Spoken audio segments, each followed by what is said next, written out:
আন্তর্জাতিকভাবে Vienna convention বলে একটা বিষয় আছে, দিল্লি যেন সেটা ভুলে না যায়। আমাদের দূতাবাসে যা হয়েছে সেটা যে কোনো আন্তর্জাতিক আইনে চরম লঙ্ঘন। সেদিন কিন্তু আমরা কেউ ভাবিনি তাদের ধর্মীয় পরিচয় কি। আমরা সবাই বাংলাদেশের নাগরিক হিসেবে লড়াই করেছি এবং লড়াই করে যাব।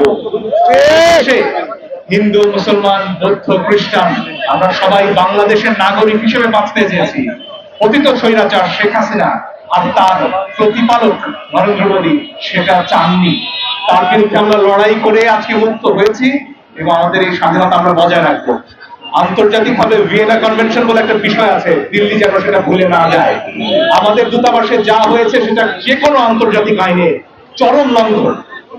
এই ধরনের কোন ঘটনার পুনরাবৃত্তি বাংলাদেশের মানুষ মুখ বুঝে সহ্য করবে না।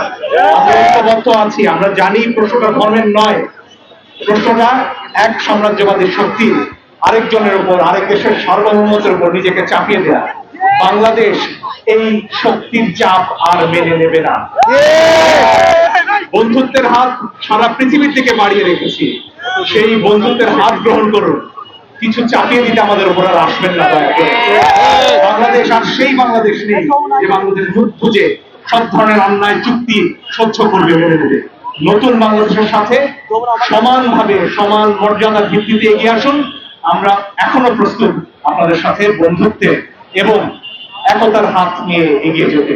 কিন্তু সেখানে যদি বিভেদ ঘটাতে আসেন, বাংলাদেশের মানুষ এই ধরনের ধর্মীয় উস্কানিতে পা দেবে না।